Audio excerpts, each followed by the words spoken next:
Get ready. 10 seconds. 5 seconds. Start.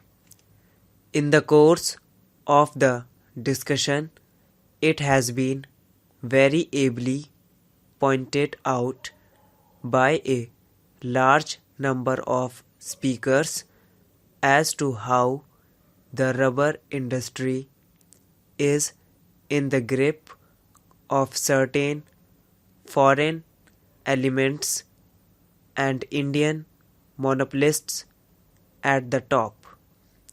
We know that there are small planters and producers, but the hold of the Dunlop company was also mentioned.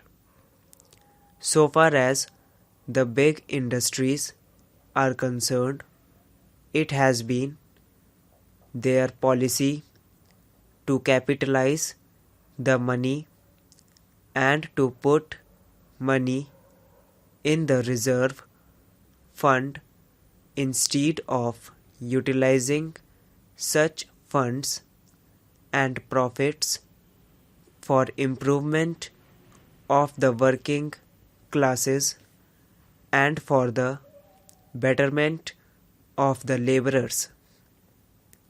It was pointed out yesterday that the Dunlop company gave very high dividends.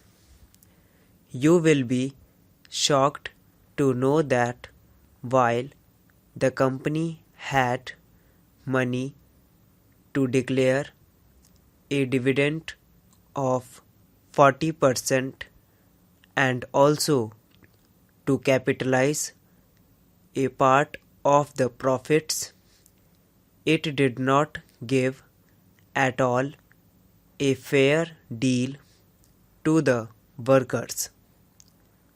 On the contrary, they were kept at more or less the same old level where they had a kind of labor, practically speaking.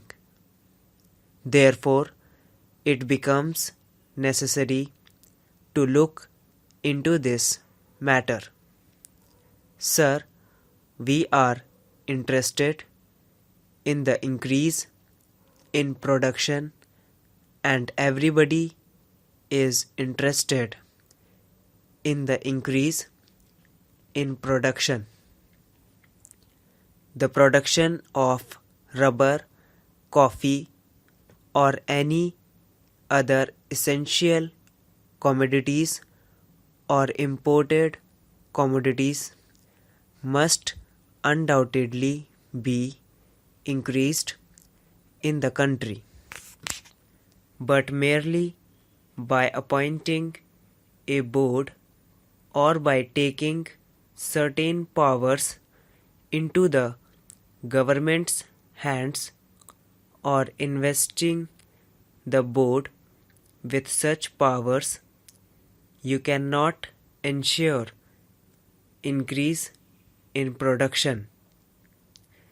There may be slight improvement here and there, but materially you cannot alter the situation until and unless you inspire the real producers by making them see through their own lives experience that increase of production means a constant rise in their standard of living, in their material and cultural well-being.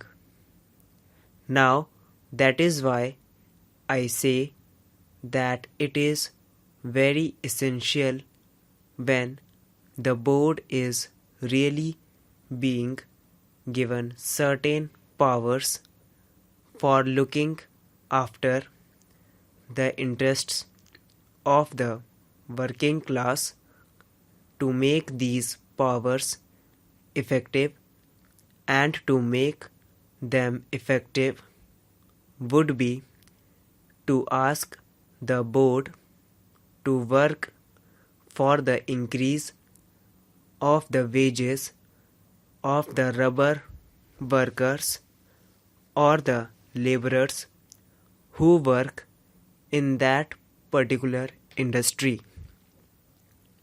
Now, that is not there.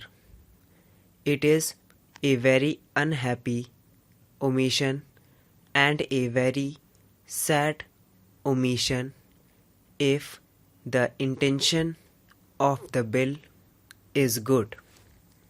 Sir, as you know, we had been told in the recent days very much about socialism, and we are not talking about socialism in its big aspects here at all. This is not our concern here. But if you at all really have such feelings, if you think that socialism is something which one has to swear by, even though the ideas of socialism were first propagated 1 century ago, then give some expression to it. But we know that there will not be socialism at all under you.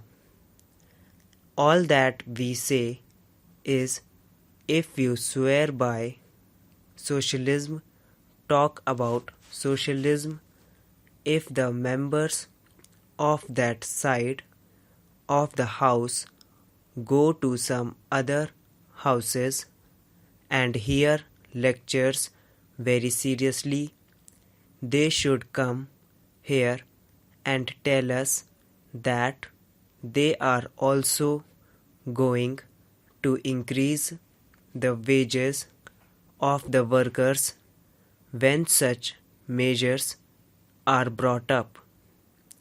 Such occasions are good occasions for them to begin to cultivate this thing, because you have yet to learn the ABC of socialism first, and you cannot write a book or a poem or an article straightway, and we do not expect you to do it either. But if you are really sincere about what you are talking, you should try to learn the ABC, that is to say, begin with giving the workers a fair deal, giving them a living wage, and dealing with the workers here. In this bill, you should make provisions for them. I do not suggest to the minister that in this bill there should be provisions that so much wages shall be given to the rubber plantation worker, or fix a scale and all that sort of thing. All that I have proposed in this amendment is that the board should be given that reorientation of outlook, should be given the direction that the wages have to be increased, and that they have to consciously work for it. That is all that I demand in this amendment. Sir, we do not like that our workers should be exploited by the people, and he will not deny, because it has been pointed out from that side of the house also that huge profits are being amassed. They cannot spend the money the British who are earning out of this industry cannot spend the money.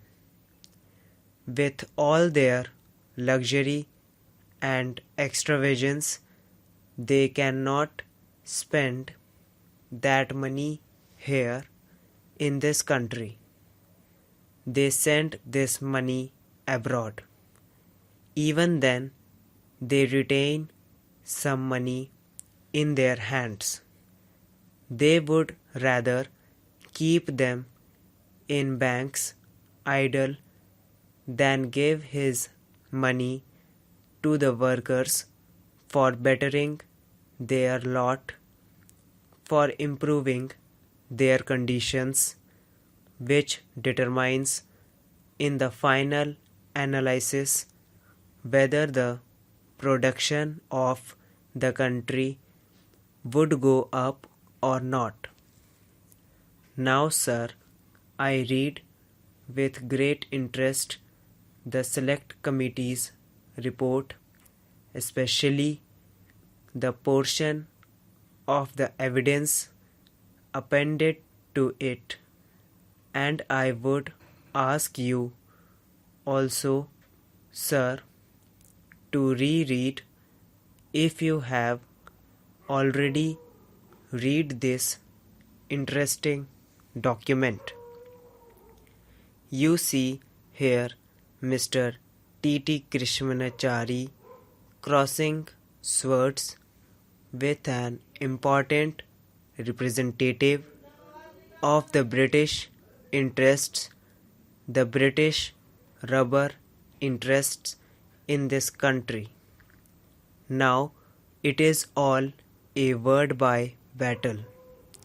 It is a sort of very interesting competition for being smart, one trying to overreach another in smartness. But at the same time, out of these discussions, it emerges that the British interests are totally unmindful of the interests of the workers, of the interests of the country as a whole, although the British gentlemen who came here to give evidence spoke of national interests and all that. Here you will find many times